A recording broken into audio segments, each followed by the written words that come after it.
Well, I finally managed to complete that one project I was talking about that I was doing. It took a long time, but I think it came out great. If you didn't know, for some reason, I uploaded an animation of Konzetsu for Konzetsu's birthday recently. And I thought that maybe it could be fun to tell you guys how I did it behind the scenes. Just a little bit of how this animation was made, since this was my first animation and I think it came out kinda nice. So that's what I'm gonna show you. And first, I guess we should talk about the models, because all of the models, at least the main models, were made by me. And I'm kinda proud of them. So all of the models were first modeled on Vroi Studio, which is actually really interesting. I mean, you know what they say, work smart, not hard. In my case, I kinda did a little bit of both, but it would have been much tougher to do the whole thing on Blender, so I just did the base on Vroi. And it's actually quite impressive what you can do with Vroi. As you can see, this is my model of Konzetsu.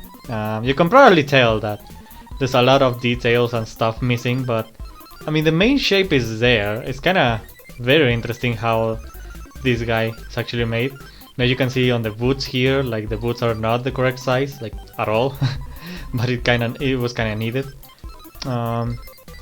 Like the overall attire is pretty similar.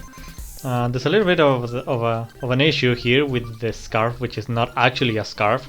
Believe it or not, the scarf was made with a how do you call this? A hoodie. The skin is obviously retextured and repurposed to match one of like a skeleton. The sclera is black, which I think fits nicely. Although I could have made it transparent now that I think about it, but it's fine. There's a little bit of bone texture on the texture itself. And I mean, yeah, most of the work is just texturing and painting over the textures that Vroi provides. As you can see, I made a hole on this guy, just using textures again. That's a cool thing about Vroi, is that you can just draw holes and stuff like that. It's actually very interesting. One of the simplest models that I made was of Mababel, because her design is really simple, to be perfectly honest. She has these boots, which are pretty cool. As you can see, the pants still lack detail. I don't know why I didn't add the detail right now in this stage, but I mean, I could have, so it's fine. Yeah, her attire is like super simple, there's really not that much. I could have made the jacket that goes on top, but I figured it was fine. All of the tattoos are made with just texturing. It's really simple. Her glasses are the only things that I really did on Blender. As you can see, she has no glasses right now, but everything else is pretty simple. The hair was actually like almost just vanilla, and just what Vroi provides. Oh, there's also a little crabby here.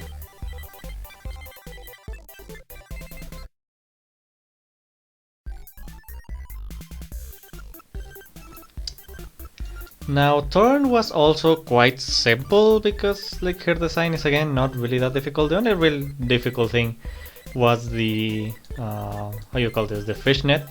That's probably the only difficult part. Everything else is just texture in. Even the chain here is just a texture. I mean, I didn't really need to add that much detail for the animation, because most of the detail was not gonna really be appreciated on the animation while it's moving. I did forget to paint the nails, but that's probably fine. Yeah, it's fairly simple. Although, well, right now she doesn't really quite that much hair. That is one of the things that I added on Blender, because her hair does not work like regular hair. Thorn's hair is more like, it's supposed to be clouds, so that I figured that would be easier on Blender. But everything else is just done here. With Silver, I'm actually quite impressed at how much detail I managed to add just with Vroi alone. Like, go ahead and tell me this isn't impressive just with Vroi. Like, there's so much detail that I managed to accomplish just with little tricks and stuff like that. Her heels are not quite the same as her model, but it works fine. This is just a texture. This is just a textured how do you call it? Man, there's a lot of things that I don't remember how to call. for some reason. These are thighs, actually, retextured into these branches. They look pretty cool, actually. Not gonna lie, they look pretty good. They look like textured enough, in my opinion. Well, this one looks a little wobbly. Like, if you get close to the model, you're definitely gonna look at a lot of imperfections, but it's fine. And also, I didn't really know how this part works, so it kinda doesn't make sense, but it's fine. I really like how this part turned out. It's supposed to be like semi-transparent, which is really nice. And also these little things, like I'm actually quite impressed at how this turned out. This was really nice. This is also textured. Just the branches here, the flowers, everything is textured. Really, the only thing that I added on Blender, impressively enough, is the crown, which I probably could have accomplished with hair and stuff, but I didn't wanna like bother too much, because in Blender it's really easy to do that crown. I did add these little holes, textured, and in Blender I actually did remove this part of the sleeve, because I don't know, in Vroid they add this like cap in order to not look that bad, but with Blender that's really not necessary. This is her neck, for example. Her neck details look quite nice. This is also a texture. Everything is a texture. Face, really simple face. Hair, obviously was done in a typical Vroid fashion. She doesn't quite look like the exact same hair, as you can see, like especially here. There's a lot more hair strands and stuff than in the original model, but I mean, for all intents and purposes, this works, right? Oh, I also, on Blender, I also did make the sleeves a little longer. Alright, so going into the meat and potatoes of this animation, which is like on Blender. This is how the scene looks. You can already see some trickery here that I used. So this is how the start of the animation works, and as you can see, it's pretty simple. You can actually see Kon in a very interesting position here. So the interesting thing about this is that, well, yeah, right now he's, as you can see on the left, he's not really on frame, you can't really see him. So I just kinda did whatever. I was just positioning, trying to figure out how the scene was gonna work. You can definitely see how the grass looks. The grass is just a particle animation, which is nice. Actually, if you wanna know how this grass animation works, like as you can see, oh, whoops, you can see how this grass is like moving a little bit. That's actually done with physics. That's like one of the only physics-based things that I have in here. This is a wind object that creates this effect, and then this wind is controlled by this object. Let me see if I can find it. Okay, there we go. This thing, this cross thing, is what moves the grass. So I don't know if you can see all of these hair particles, but if I move this, they all kind of move. I don't know if you can see that, but yeah, they all kind of like move a little bit as this thing moves. So basically, by animating this, going back and forth, is how the grass looks, and it gets this nice windy effect. First of all, there's a bunch of trees here, trying to create that illusion like there's like some kind of foresty area on the back. And also using two little tricks. I'm actually gonna put the texture mode here. So you can see this big dome thing is actually a skybox, as you can see. Very nice. And this black object in the background, this is just like an object that's supposed to create this illusion of, yeah, just this. It goes like black at the bottom, but then it's a little clearer at the top, and that gives the illusion that there's just like blackness on the background, which is really nice. It's basically how that works. All of these trees are just instances, which you probably don't know what the hell that is if you don't know anything about Blender, but yeah, they're instances, and they just cover some area. As you can see, like over here, there's really not that much. There's a bunch of like, and then we get the animation going, right? So you can see that Kon, as I said before, is not really doing the greatest, like you can see him right now. And then he starts moving, and actually, as you can see, this is the stepping animation that he does. So you can see him right here. But as you can see, Kon is kinda aggressively T-posing right now. Because I mean, all you see right now is the leg, so why bother animating the rest, right? And you can see how he animates like that. And then he gets out of frame.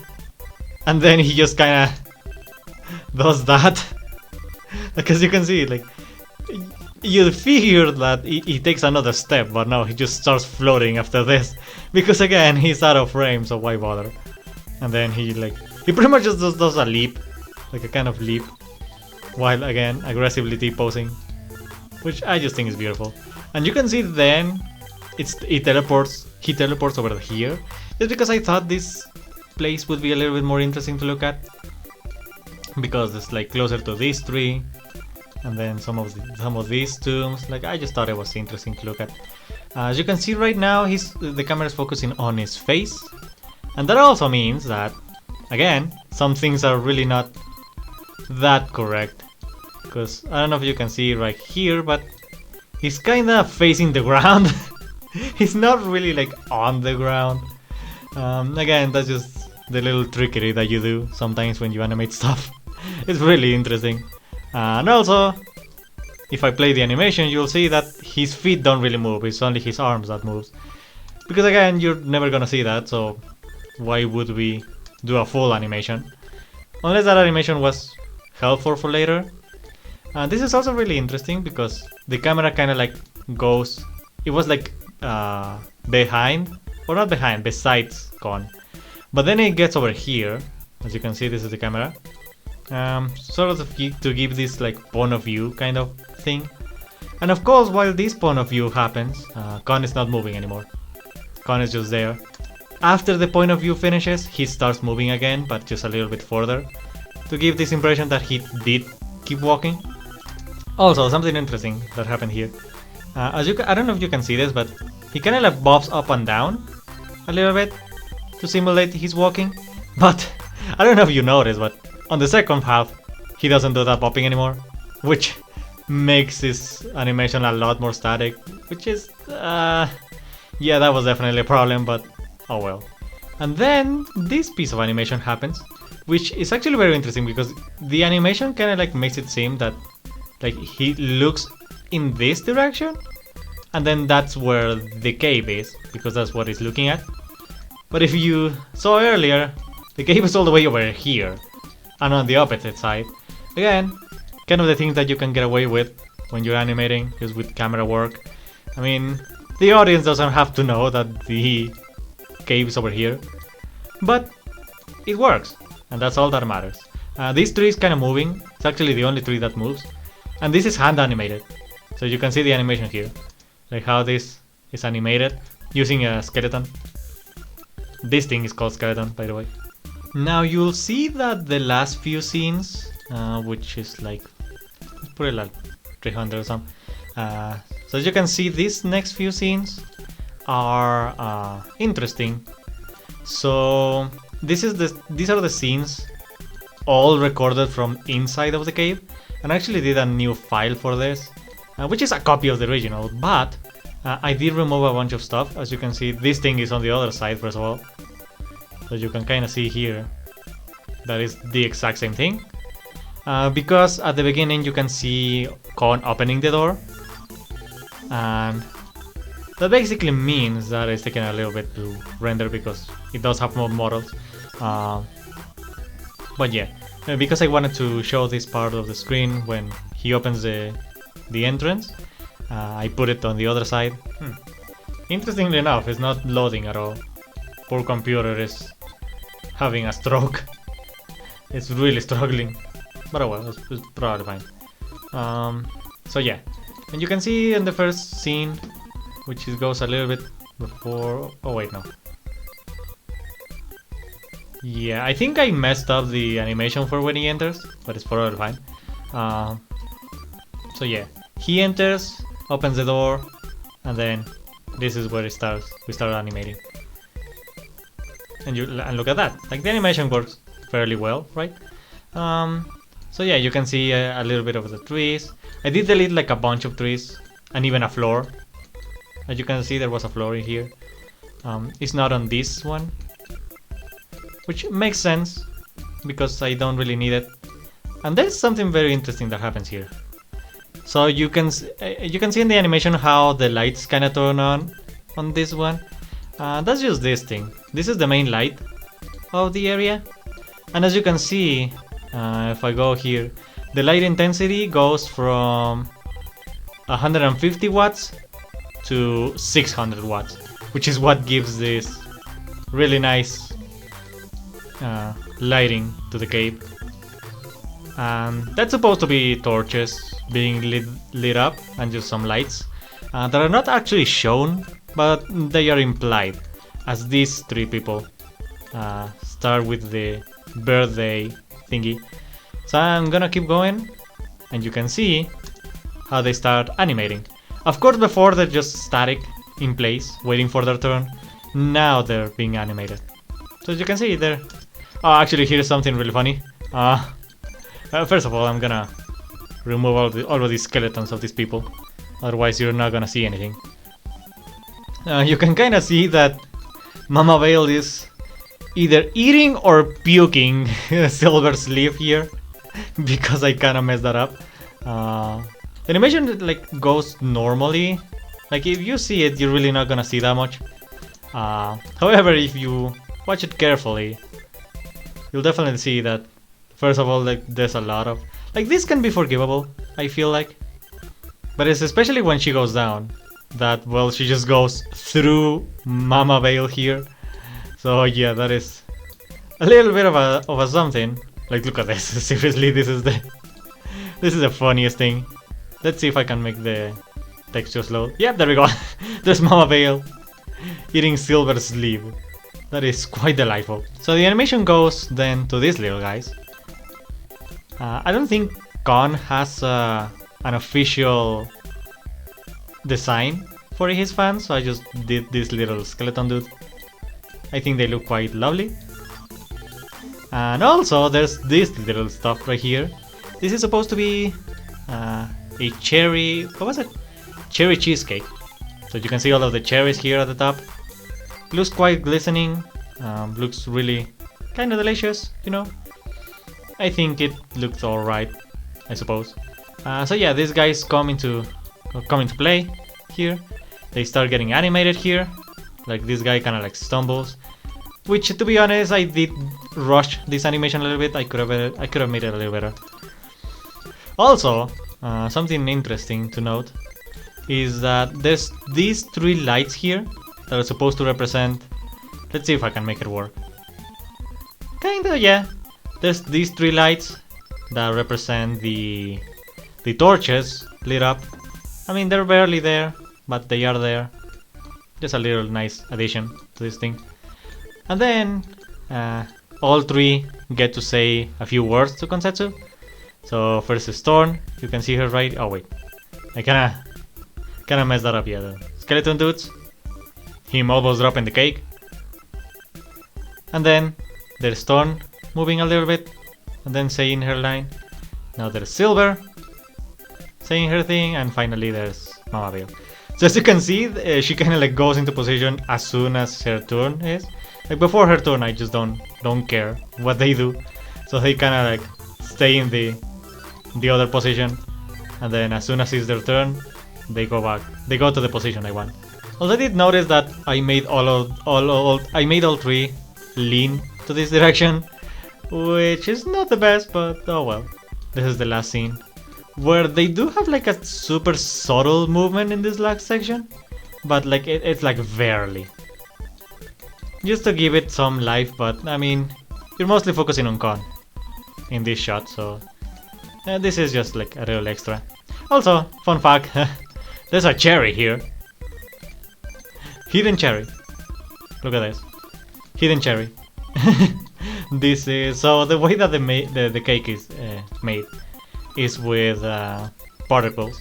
All of these little cherries are particles, and they're taken from this little cherry underneath, which I could have deleted or I could have hidden, but it's fine. Also, there's a giant hole in the ground here, which is also very nice. Again, you don't see that, but it is how it is.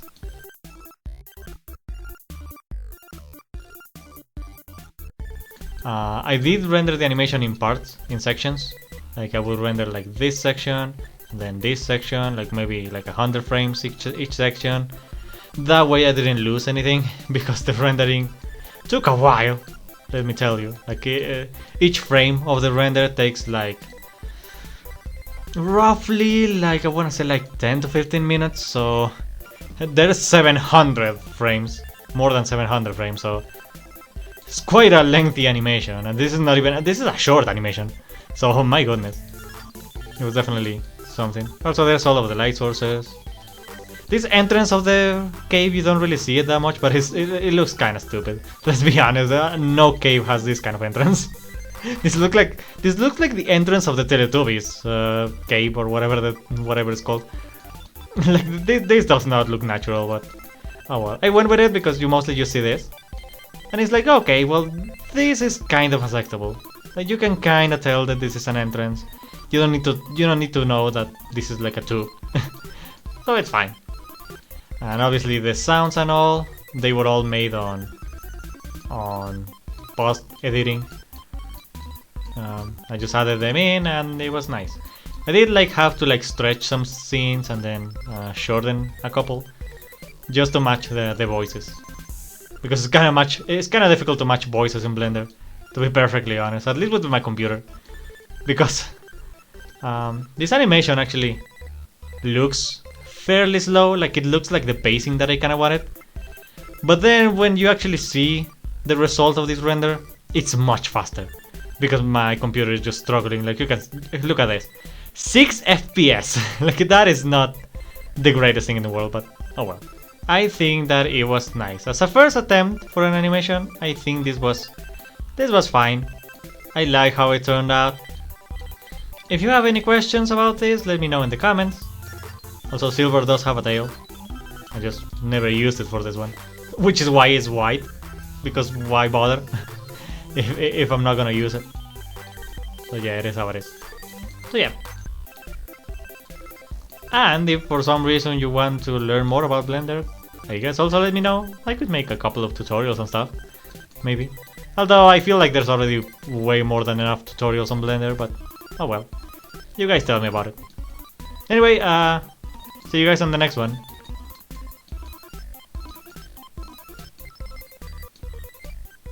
Sayonara.